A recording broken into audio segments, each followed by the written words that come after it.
de couper le point, on y est allé pour le deuxième retrait et je pense là-dessus que les Cubains n'avaient pas le choix.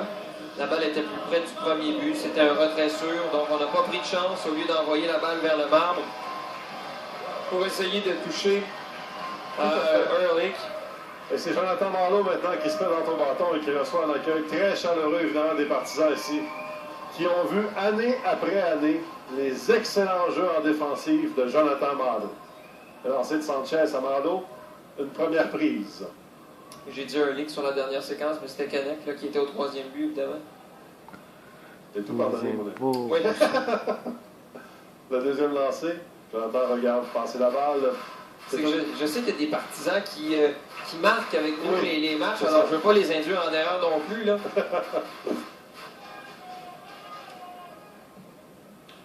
La balle est frappée hors ligne du côté du troisième coussin. Jonathan Marleau, qui, on a pu lui parler un petit peu avant la rencontre, était très emballé à l'idée de jouer ce soir, même si c'est une apparition éclair. Il sera là ce soir, peut-être demain aussi. Ne sera pas là pour le reste de la saison. C'est vraiment une apparition temporaire dans son cas pour aider les Capitals. Lancé. Jonathan qui s'élance. La balle est frappée en mesure au champ centre-gauche. Un premier coup sûr pour Jonathan Marleau cette saison qui fait un retour tel un phénix avec les Capitals de Québec et c'est pas mal la fun de voir ça. Jonathan qui atteint le premier coup sûr à sa première présence au bâton. Jonathan Marleau qui avait une moyenne de 2,82 en 5 saisons avec les Capitals entre 2012 et 2016 pour ceux qui se posaient la question. Il est encore capable de frapper sur la boule. On l'a très bien vu ici avec ce coup sûr au champ. Ah oui, absolument, Claude-Olivier, tu as bien raison. On l'a vu frapper justement pendant la pratique au bâton. Il n'a pas perdu grand-chose de sa grande forme physique, Jonathan Marleau. Même s'il disait que c'était pas un gars qui avait joué 50 matchs cette saison, il y a bien des gens qui aimeraient avoir cette forme physique-là. C'était assez impressionnant, je t'avoue. Alors là, j'ai hâte de voir ce que Craig Saint-Louis va nous offrir avec 2 retraits. Oui, Craig Saint-Louis qui revient au bâton, justement. On remet au premier coussin pour un peu garder Jonathan Marleau près du coussin, mais aussi pour lui dire qu'on ne l'oublie pas. Je vous rappelle qu'il y a 2 retraits, que le compte. Et là, c'était pas mal plus serré. On remet encore une fois au premier coussin de la part de Sanchez, qui lance à Guillermo Aviles, et Jonathan a dû retraiter avec un petit peu plus de vitesse cette fois-ci. Lancé à l'extérieur, commandé à l'extérieur, en fait, par Alarcon ou directement du banc de Cuba. Une première balle. J'ai eu l'impression qu'on voulait être prêt à lancer vers le premier coussin. Oui, on se méfie vraiment de la vitesse de Jonathan Marleau. Probablement qu'on se rappelle de l'an dernier. Marleau qui, effectivement, avait volé quelques buts lors de cette série contre l'équipe nationale de Cuba. Alors, on est prêt. Craig Saint-Louis qui se replace. On remet encore une fois au premier coussin. Sans coup férir. Jonathan qui est de retour au coussin avant que la balle ne le touche, évidemment. Alors, on va devoir reprendre tout ça avec une nouvelle séquence de signaux. Et Craig Saint-Louis qui va bien s'installer dans la boîte des frappeurs. Ce qui est intéressant avec Jonathan Marleau ce soir, c'est qu'il n'a pas de pression. Hein. Il vient ici, pas pour le plaisir, mais presque. Encore une fois, on remet au premier coussin. Décidément, Cuba joue un baseball qui est inorthodoxe, je te dirais. On remet plusieurs fois au premier coussin à Jonathan Marleau, alors que, je vous le rappelle, il y a 2 retraits d'inscrits au tableau. Mais vraiment, on veut garder Marleau très, très, très près du premier coussin. Le lancer.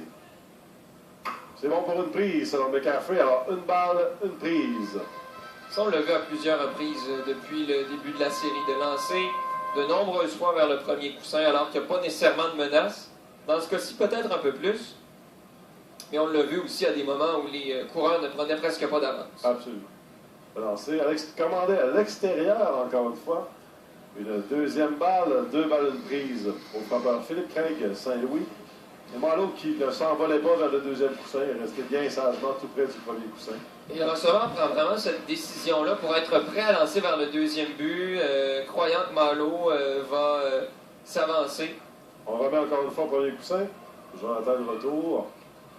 Alors ça fait quand même déjà 4, 5 ou 6 fois qu'on remet au premier coussin, ce qui est un peu épuisant aussi pour le coureur, je t'avoue, parce qu'on doit retraiter rapidement vers le premier coussin. Ben, c'est surtout le lanceur qui effectue des lancers pour rien aussi. Absolument. Craig Saint-Louis qui attend de lancer. Un lancer haut à l'extérieur. Et tu vois, là, par la suite, on envoie un lancer qui est complètement à l'extérieur de la zone des prises. Et encore une fois, c'est des lancers qui sont inutiles. Je sais que là-bas, on compte en manches au lieu de compter en nombre de lancers pour ce qui est des lanceurs, mais là, il y a eu plusieurs lancers inutiles là, sur la dernière séquence. Absolument. Le compte est maintenant de 3 balles une prise au frappeur Philippe Craig. Saint-Louis le lancé. Non, à l'extérieur, une quatrième balle. Alors, un but sur balle pour Craig Saint-Louis et Malo qui, bien sûr, pendant ce temps, avance de 90 pieds vers le deuxième coussin. Alors, les Capitals ont 2 joueurs sur les coussins. Au premier coussin, Philippe Craig Saint-Louis. Au deuxième, Jonathan Malo. Il y a 2 retraits et ça mène maintenant à la plaque Jordan Mandoulet. Et tu vois, ça n'a pas servi à grand-chose de lancer comme ça plusieurs reprises. Le lanceur ne fait que se fatiguer plus vite. Et là, on va se retrouver en 3e, 4e manche. Et là, le lanceur va être changé. Absolument. C'est même difficile pour le lanceur de rester concentré quand on lui commande, lancer après lancer, de relayer vers le premier coussin. Là, Sanchez qui retire son pied de la plaque, ne semble pas d'accord avec les signaux qui lui sont faits par Alarcon. Alors, tu vois, Sanchez a 2 retraits. Là. Il suffit d'un retrait au bâton pour mettre fin à toute cette menace avec les 2 coureurs qui sont au premier et au deuxième but. Ça Mandoulet, trop bas, au premier lancer, et la première balle. Bon, effectivement, tu as raison. Moi, je me dis, laisse l'offensive nous battre, laisse les frappeurs frapper, puis la défensive de Cuba devrait faire le nécessaire pour procéder au 3e retrait. Lancer de Sanchez, deuxième balle, 2 balles, aucune prise à Jordan Mandoulet. Mandoulet, incidemment, qui est aussi un ancien de l'équipe nationale de Cuba, qui faisait partie de cette équipe il y a quelques années, qui est tout un joueur chez les Capitals cette saison. On connaissait tout son brio en défensive, mais cette saison, en offensive, c'est incroyable. Le lancer, une première prise cette fois. Alors, le compte est maintenant de 2 balles, une prise. Mandoulet qui ajuste ses gants. Il va se replacer tout simplement dans la boîte des frappeurs pour attendre le prochain lancer de Alain Sanchez. Le lancer. Trop haut. Une 3e balle. Alors, les problèmes de contrôle qui reviennent hanter Sanchez, un peu comme c'était le cas la semaine dernière à Trois-Rivières. Le compte est maintenant de 3 balles une prise face à Mandoulet. Mandoulet devrait faire preuve de patience, je pense, en plus.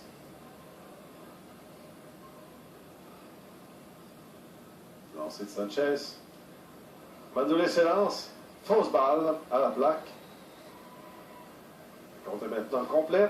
3 balles, 2 prises, 2 retraits, 2 coureurs sur les sentiers. Jonathan Malo au deuxième coussin et Philippe Craig Saint-Louis au premier coussin. Alors la foule là, qui encourage les Capitals justement à prendre les devants dans ce match. Je vous rappelle que le compte est de 1-1. On est en début de deuxième manche. Les Capitals sont les visiteurs ce soir. Alors ils commencent les manches au bâton. Le lancer. À l'intérieur, dit McCaffrey. Alors, un autre but sur balle donné par Alain Sanchez. Et maintenant, les buts seront complètement remplis pour le terrifiant Carlien Sams. Ça arrive à un bon moment, la présence de Sams. C'est un gars qui est capable de frapper très fort. On l'a vu depuis le début de cette série. Et là, ben, c'est tu vois l'entraîneur des Cubains qui va effectuer une sortie. On demande déjà à des lanceurs dans l'enclos de se préparer aussi. Oui, alors une petite sortie de routine, évidemment. On va demander à Sanchez de bien se concentrer sur le frappeur parce qu'évidemment, il n'y a pas de place sur les sentiers. Alors, on ne peut pas donner un but sur balle à Carlien Sams. Alors, qu'on le veuille ou non, on va devoir l'affronter. Et là, remarque ce que je te mentionnais tout à l'heure. On a fait faire plusieurs lancers inutiles à Sanchez. On est en première manche et on vous demande déjà à un releveur de se préparer. Effectivement. Il y a quelque chose là-dedans là, que j'ai de la difficulté à comprendre. Et là, on a l'activité dans l'enclos des releveurs alors qu'on est en début de deuxième manche. Et que le compte est de 1-1. Le match est loin d'être perdu. Évidemment, il y a 3 hommes sur les sentiers, mais quand même. On fait preuve de grande impatience, je trouve, parfois avec des lanceurs du côté de Cuba. Et c'est le cas encore présentement, alors qu'Alain Sanchez, bien sûr, est dans l'eau chaude parce que les coussins sont remplis, mais on est en début de match. Le compte est de 1-1. Je pense pas qu'il y a de quoi tout de suite fouetter les troupes. Je ne crois pas. Alors, Sams qui lentement prend position dans la boîte des frappeurs, s'installe comme à son habitude.